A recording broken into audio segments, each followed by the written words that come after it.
What's up, guys? I'm kind of actually gonna do a recap show of 249. I'm kind of hyped off of it. It's a day after, and I'm still thinking about it. I've only talked to a few people about it, kind of just get my things off my chest. But I really felt like there's certain things I didn't get to talk about with them about this show, and I kind of want to recap it with you guys, man. And this was awesome. This was maybe it's because I haven't watched so many sporting events or anything, lately. Just watching some old shit. This is a top five show, man. Top five, uh, all time, man. It's hard, man. You know, did I think this was better than UFC 100? Yeah, man. I kind of low key too, man. And that's one of the first shows I ever saw. But this show was so awesome. I watched it from top to bottom. Every fight was somewhat enjoyable. You learned something about the fighter. It's just awesome. I'll start off from the first fight. Ryan Spawn versus Sam Alvey. I was actually kind of. I don't think I did a prediction on that, but I picked Ryan Spawn. Um, but you kind of root for Sam Alvey, and there are certain moments. If you're like a Ryan Spawn fan, I'm not, but I have seen the guy fighting the Contender Series. He had a little cool backstory. He had lost on Dana's Looking for a Fight. He got knocked out on that show, and he came back, and he got a really cool guillotine choke on that show, and kind of like got some redemption. He's a good guy. Saw his Nogueira fight and knocked Nogueira out, and then seen this fight. I didn't even know he choked out Devin Clark, which is a really really good wrestler. So he's a good fighter. But Sam Alvey's a tough guy. He has he he cracks, man. And I think with this fight is you could see Spawn has some openings to get countered, and I think Sam Alvey was so super tentative, and he just didn't let his hands go. And he just, if he would have let his hands go and just countered, and just, I don't want to say swing, but I think he would have caught Ryan Spawn. I think it was in that third round. He fucked Ryan Spawn up. I don't know. Spawn was claiming to be tired, but it is what it is. But yeah, Spawn won by decision. A really decent fight. There was a cool little moment. In was it the first? Yeah, it was the first. First round where Spawn had a standing arm triangle choke, and he was choking the living crap out of Alvey, and Alvey's like kind of smiling with his face all red and everything. But what happened? Bryce Mitchell versus Charles Rosa was next. That was eye opening. I'm not sure, was Charles Rosa ever ranked? Charles Rosa's not bad. He's a good fighter. His grappling's really really good, and what Bryce Mitchell did to him, he made him a nobody. It was insane what Bryce Mitchell was doing to Charles Rosa. He was taking him down at will in advancing position. Now, Charles had some really good grappling defense. Even in, when, what's it called? Bryce is doing guard passes, transitioning through, full guard to side control and stuff like that. He was doing, Charles Rosa was doing a lot of good stuff. He got caught in twisters, arm triangles. He got messed up in a lot of bad positions, but he was doing a lot of good bottom work. I felt like that's probably not going to get appreciated in MMA. It's sad, but it's the truth. Bottom work doesn't get appreciated at all. Even if you're doing jiu-jitsu, everyone's going to, favor the guy that's on top. Even though you can submit guys from the bottom, and you have to do it. Even if you're being really good defensively, you're not going to get credit. And I felt like Charles was too comfortable there. I did actually pick Charles Rosa, so I'll say that. Maybe that's why I'm probably a little pessimistic. But Bryce Mitchell is the truth. I'm saying it right now. That boy is the truth. He's entertaining and he's cool, and he cuts a good promo after the end, and I like him. I'm starting to really like him. He was just one of those things like, is he a top 5 guy? Are we kind of pushing him? But he's good. He's a good fighter. He's a good fighter. Just dominated that fight. Just fucking took it over. Next fight, arguably, I think it was fight of the night. Niko Price versus Vicente Luque. I picked Niko Price. This reminded me a lot of Kevin Lee versus Ali Quinta. They're kind of like, they're both fights. In the first fight, Kevin, he got beat, man. He just got beat. And Nico's the same. He got his ass beat in the first fight. Um, so then, after that, Kevin was a little. I understand he got the takedowns and got his back, but besides that, he got beat. He got knocked down too. That was bad. And for that fight, eh, for the both of their rematches, they had a long time, a long layoff between both of their fights. For I think Nico and Vicente, when was that? Was that I think it was the Colby Covington Maya fight card. No, actually Derek Brunson Machida fight card. I think that's what it was. I think that was the main event for that. But yeah, I think that was 2 years ago. Yeah, 2 years ago. I think Al, that might have been a minute. It might have been a cool maybe 3 or 2. But if you look, both their fights, Kevin Lee did so well in the second fight. He really improved. You could see that he improved since the last fight, but it still wasn't good enough. And that's what happened with Nico Price. His boxing has gotten a lot better. I follow him on Instagram, so I see it all the time, all the stuff he's trying to do. His bottom work is super lethal. Everything he does in there is lethal. He's a very good technical brawler. I'll call him that. He lives in that moment. He just goes for it. And Vicente Luque is awesome in the pocket. He's super technical in the pocket. He keeps his hands up like just really like that. And he's good, man. He is good. I was surprised how good his counters were, in that fight against Nico. Nico didn't, but the thing is, Nico in the first fight was backing up too much. In this one, he went forward and he really went for stuff, and he did really, really good. But Vicente was just he was just countering too much, And I think that hook he hit Nico Price was fucking amazing. I think some people had it 2-up for Nico, and I was surprised by that. I had it 1-1 going into the third. I thought Nico won the first, and I thought Vicente won the second. It was a really good fight. I was really impressed with Nico. But Vicente Luque is, I will say, out of the crop of talent that a lot of people like to bring up, Jeff O'Neal, Nico, and Vicente is the best out of the three, I think. I think Jeff O'Neal is actually the worst. I think he's super overrated. And if they ever do Vicente Luque versus Jeff O'Neal, I'm telling y'all, Vicente Luque will beat that man. He will beat that man. On God. Nico Price almost beat that man. He will beat that man. Next fight on the card. Was that Michelle Waterson? Yeah, Michelle Waterson versus Carla Suarez. This was actually... who did I pick? I forget who I picked for that fight. I think I picked Michelle Waterson. I think I did. Well, I'm gonna be honest. I thought Michelle Waterson won. I thought she did win low key, or at least it could have been considered a draw. I felt like Michelle definitively won the second. Definitively, 1 and 2, 1 and 3 is really debatable. I think Carla really won it off what she did in the last third round and just going forward and trying to brawl with her. I think that's all she really did. Carla went for, I think 4. She was like I think she went for 4 takedowns, and Michelle Waterson stuffed at least 3 of them. Yeah, at least 3, and Carla got 1 at the end of the first, but she really did good in that fight. But she's been having these fights where it's like Alex Guerrero saying, that's how I feel too. I don't feel like she beat Alex. She's she had a competitive fight with, I guess, Claudia Gadelha. They can rematch that. It depends. Like Carla, I don't know where she fits in. Like, she's getting better. Don't get it twisted. She's gotten a lot better since her fight against Joanna Jacek. But it's like, these girls' takedown defense is getting better too. And it's like, in wrestling,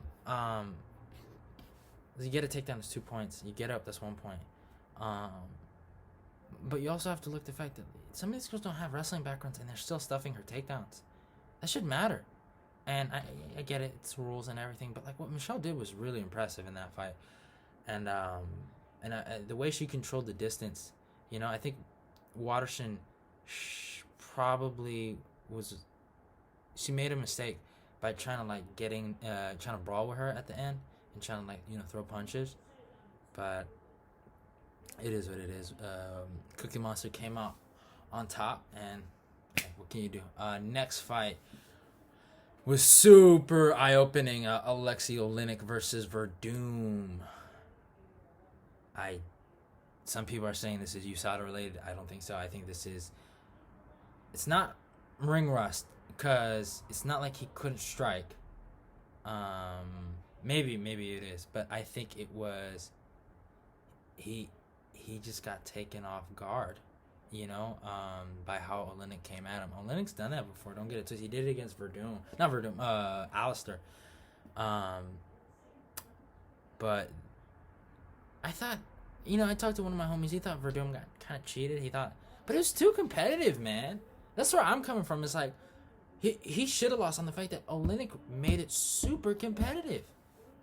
Like he was doing really good. This was supposed to be a squash.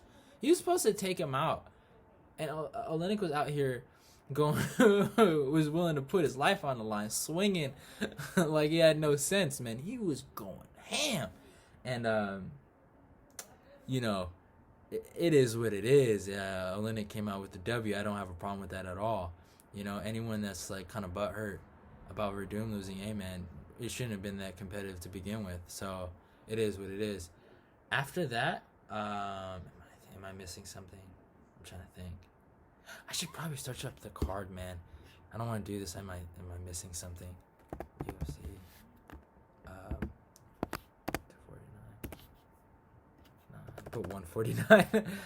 249.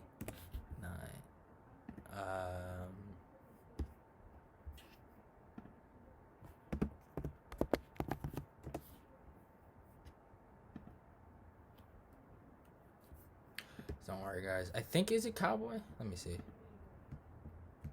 So stupid. I hate these prelims. Yeah, Cowboy and Anthony Pettis. I didn't have a problem with the decision. I thought Cowboy did really, really good. I was really super happy watching that fight. You've seen both. The same thing. It's another rematch. They both have grown. Pettis did a lot of great work with his hands and the countering. I thought Cowboy, it could have been a draw. You could have said that. Cowboy did really, really good with the kick and got some good takedowns in. He fought a good fight, but it's hard, man. And Pettis makes that debate that he took Mute down but didn't do anything. I feel like there's this little attitude with guys that watch the UFC and UFC fans in general. Is like, if you take someone down and you don't do anything, I feel like if you take them down and you don't do anything, you should stand. There should be a stand up. I do agree with that, because in wrestling it's like that too.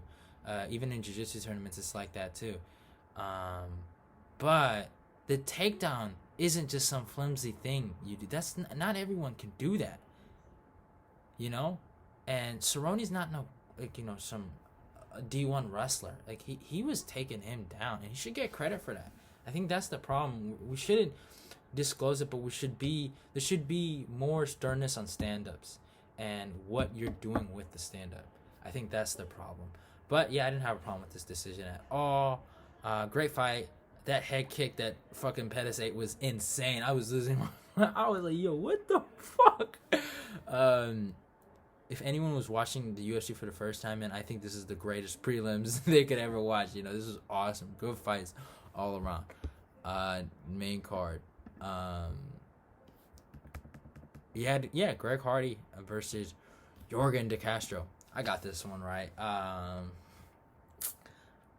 It is what it is, Greg Hardy did really good. He fights really smart. He's it's crazy when you think about Greg Hardy as a fighter. You would have thought like just a straight up brawler. You look at it, but his fight IQ is going up. It's crazy he's taking that direction. I thought Dean Thomas, his coaches at American Top Team, would have been able. One thing about Greg Hardy might make the top 15 one day. It's possible. I don't know if he'll ever make the top 5 or get a title shot. That's like it's too much of a stretch. It's weird. But when he fights Volkov, it's not like there's a huge gap in between the talent. It's not.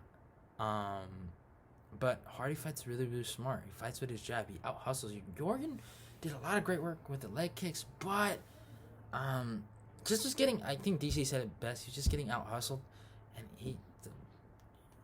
Greg Hardy showed his fight IQ in that moment. And some people are not gonna like him because of his past, but like, you watch videos about Greg Hardy, and you see there's a different level of athleticism that he has. Even when he was playing basketball in high school, the kid is 6'3", dunking. That's like the height of like a Russell Westbrook or a Stephen Curry, and he's like fucking 260, just windmilling that shit, like just he's going nuts. So so Greg is like a really athletic guy, and I think what people are not noticing, it's not like the guys aren't talented, and they're just not that athletic. You could potentially say Francis Stipe, like some of the top athletes, and then like in terms of like athletic backgrounds, Curtis Blaze is the only fucking wrestler in the division besides DC who has a year left. Like, that's what you're looking at, So to say if he can't make the top 5, like Justin Willis was in the top 15, bro. Justin Willis was there. Nothing against Justin Willis, aka boy, lives in San Jose. Nothing against him, but you're telling me Greg Hardy isn't can't? Let's say Greg Hardy's peak is a top 15 guy or a top 10 guy. That's his ceiling. That's not that bad. he did it, and that's, people are gonna hate on him. They're gonna say he looks like trash. He's not, but it's crazy he's taking that direction with his fighting style to be a fight IQ guy. So that's really, I don't want to say a fight IQ guy, but like I could, like how Woodley fights. Like Woodley will knock you down, and like he knocked down. I'll give you an example. He knocked down Damian Maia, but wouldn't go for the finish because of the aspect of the jiu-jitsu. I feel like Greg Hardy would do that. Nothing wrong with that. Next fight was fucking bananas, bro. Yo, Jeremy Stephens versus Calvin Kattar. Jeremy missed weight. I'm a former wrestler. Jeremy's actually a former wrestler, I think. And that is a big no-no when you miss weight. You get harassed by your coaches. I usually rag on guys. I usually used to do that about missing weight. But at the end of the day, man, who am I to rag on them? I've kind of changed my position on that. Some of these guys have never wrestled or competed in any different kind of sport that demands weight cutting. So it's like you also have to look at it from a perspective. It's not their fault, if they're not cutting, if they miss weight. Like I think Michael Johnson missed weight against Artem Lobov, and he was accepting the fight like under 3 weeks' notice. It's not his fault, man. It's just he's just not used to it, and it's not.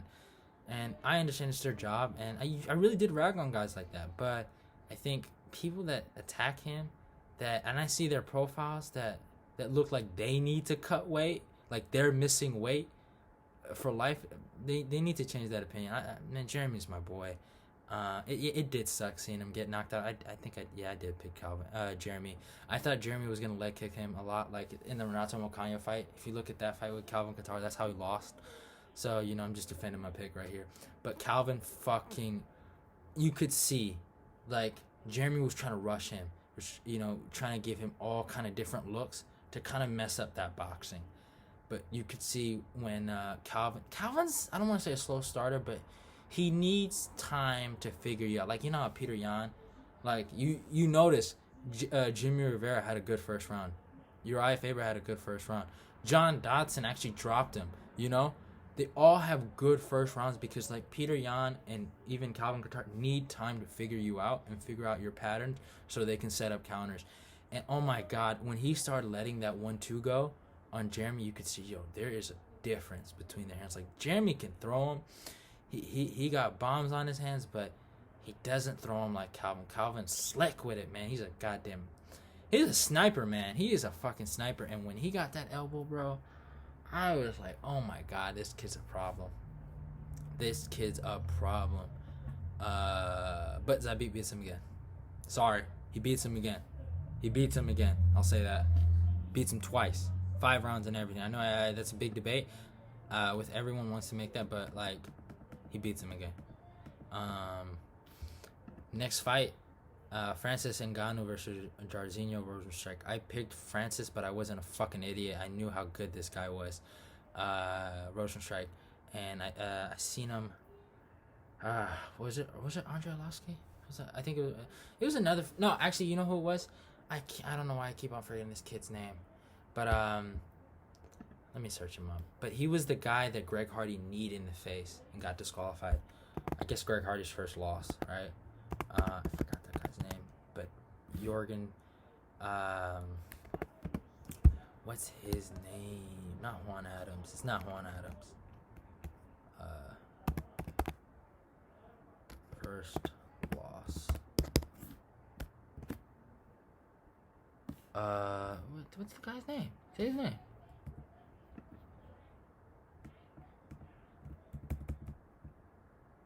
Oh my god, they won't say his name. I can't find this guy's name. Yeah, Alan Crowder. Alan Crowder's a cool dude. I fuck with Alan. I think Alan lost to Walt Harris too. Yeah, he lost to Walt Harris. I saw Alan fight Jairzinho Rosenstrike for the first time. I was really hyped for Alan to watch him fight, and cause Alan's a cool guy. I heard his story for the Greg Hardy fight. I'm not gonna act like I'm a big fan of Alan Crowder because I couldn't fucking figure out his name, but he's a cool guy. And Rosenstrike hit him with a jab, knocked him down, and just fucking wailed on him. This guy is he looked like a monster, and he was coming up through the ranks. After that, what he did to fucking Andre Arlovsky was crazy. What he did to Alice Overeem pissed me off. I picked Alistair, and Alistair was winning that fight, and he fucking did it. So going into this fight, I knew it favored Francis because there's 3 rounds. I was super scared. If this went to the 5th round or anything, it was bad news for Francis. But what Francis Ngannou just did, let's think about this. Let's not say Rosenstrike wasn't ready for the top 5. Let's not say that. All right, let's not say that. Let's give him some fucking credit. It's a knockout, and yeah, you can say I seen this shit on Twitter. Oh, we haven't seen Francis Ngannou improve, even though he's had 4 knockouts in a row. We haven't seen the improvement from anything he did in Stipe. Who's challenged it? Curtis Blaydes was a wrestler, right? That was it for Francis in everyone's eyes. Everyone's like, oh, fucking, what's his name? Francis is done. Curtis is a wrestler. Curtis is on the come up, and he knocked him out. Cain Velasquez is a wrestler. He didn't go for it. Cain got knocked out. Let's be honest. He got knocked out. No knee shit, no nothing. He got knocked out. Those are 2 wrestlers that didn't go for anything, right? It's not Francis's fault. And some people, yeah, Francis wailed on him. But what Francis just did to this guy is insane. He was, I think, in a lot of people's eyes, rookie of the, I don't want to say breakout fighter of the year. I was about to call him rookie of the year if he's like John Moran or something like that. But yeah, breakout fighter of the year, and he just did that to that guy. Let's not say that. This guy could potentially compete with people like Alexander Volkov, even a Curtis. Well, no, Curtis Blaydes might fuck him up. But who else? Maybe Derek Lewis. He could easily compete with those guys. And Francis made him a nobody. He made him a nobody. Let's not take that away from him. Like, please, guys. Like, we do this too much where we like devalue guys just because they lose. Like the things I seen about Donald Cerrone, like, oh, he needs to hang up the gloves. Like, he looked fucking great. He didn't look like any of that age. Just Conor was better than him that day. That's just it. Just it. The knockout was insane though. Oh my god. Next fight, Henry Cejudo versus Dominic Cruz. Man, fucking. Oh man, I thought Dominic looked good. I didn't think Dominic looked bad. I think Dominic just got caught with a knee, and he got hit in the face so much, and I thought he was out for a second, and it's like, I'm gonna say something crazy. I think he got woke up with hits, and then the referee, basically what I'm saying is I think the referee stopped it too late, and then he got up, and it made him look bad. I don't have no problem with the stoppage. When I looked, at first I did have a problem. I was like, yo, this is bullshit, this and that. But when I look back at it, I was like, hey, man, Dominic looked good. Cejudo, the guy's, I know some of y'all don't like him, but like, we gotta start giving this kid some credit, man. He's he, breaking news, he officially retired. But I think he's serious. He might come back. Um, he got some potential to make some history. Volkanovski, he could fight Volkanovski, get a third belt. I think there's so much requirements on being champion, and he was in a position where he needed to defend his belt. This was a bone they threw him. Aldo was a bone they threw him by the UFC. Was it right? Aldo, I was okay with Aldo because I felt like Aldo beat Marlon, and Marlon was the number one contender basically. So I didn't have a problem with that. But Dominic Cruz, I kind of did. I was like, man, this doesn't make sense. But I think he got guys like Aljamain Sterling. Everyone's talking about Peter. It's Aljamain Sterling that's in front of him, by the way. All right, let's get this straight. Peter Yan's looked great. Beats Jimmy Rivera, John Dodson, and Uriah Faber. Those are three great opponents. Cody Stanman, he's a fucking legitimate good kid, man. He's a good kid. Jimmy Rivera Peter Yan beat him. And Pedro Munoz knocked out Cody Garbrandt. Alright? I think those three are a little better than what Peter Yan got. I like the Dodson victory a lot. I think that's a little underrated. But Jimmy and Faber, I'm not feeling those like that. Like, I like Jimmy, I'm not feeling the Faber victory. I'm more impressed with his other ones. The Faber one was like, no. No. But, what's it called? I think it should be Aljamain versus Peter Yan for the vacant title, I think. I think Dana said, like, it's Peter Yan versus something. Like, hell, what? It's Aljamain versus somebody. That's what should have been the line coming from Dana. But this was awesome co-main event. Really good fight. Weird finish, but hey, if Cejudo ends his career on this, it's one reason what he did. His Triple C run was awesome. He did a lot of good stuff, and next fight. Main event. I predicted Justin Gaethje was gonna knock out Tony Ferguson because of the stylistic problems. Tony keeps his hands down really low, and he likes to take some to give some, But this was completely different. Yeah, Justin won, but what Justin did was he made a statement. What I saw from this fight was a straight up beating. After the third round, it was a beating, bro. It was a good fight. The first 3 rounds were really, really competitive. I felt like they're all, you could say, you give the second because of the knockdown to Tony, but 1 and 3, I gave it to Justin 10-9, but the other ones were just, he was beating the shit out of him, man. And it wasn't like he had a jab. It was all from his right hand, all from his cross, and he'd have like I guess a left, or I don't know what position he was in, but like his jab hand was probably like he used it as a hook, but like all power shots were going to Tony's face. Tony was getting beat up, man. I thought Tony.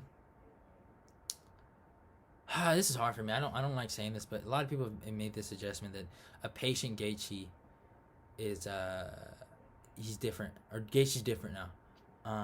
It's really hard for me to make that distinction. I understand he's had 3 knockouts previous to his Dustin Poirier loss, and it seems like he's been patient. But like, and here's what I'm gonna say. What Eddie Alvarez and Dustin Poirier did, they brought something out of him that made him fight like that. You're telling me someone can't do that? Like Dustin, when rematches, you don't think Dustin's can bring that out of him? One thing about Gaethje, Dustin, he keeps his body open. Now Gaethje has some horrific leg kicks and they're awesome, but Dustin could go for the body. Eddie Alvarez did that to him. That's how he got that knee. Like he dug in his body. He's seen that weakness. He does not protect his body at all. And I think that's where Tony messed up. Tony was stuck in his ways of like, oh, I gotta jab his face off. Oh, I gotta beat him up. And he was getting countered left and right every time. And if he would have went to the body, he could have slowed that down. And he didn't. I feel bad for Tony. I really do, man. This was an idiotic decision. This was really dumb. And I fully accepted we're never gonna see Tony versus Khabib again, or ever. Not again, ever. It's never happening. It never has happened. Justin versus Khabib is just as good of a stylistic matchup. The only thing is Justin doesn't really have like a bottom game like that, but his wrestling defense is pretty good. I think um, I've only seen Dustin take him down, but he popped right back up like quick. It was almost like, oh, you took me down, like surprise, like he went for it. Um, but you know, Division One wrestler, All American.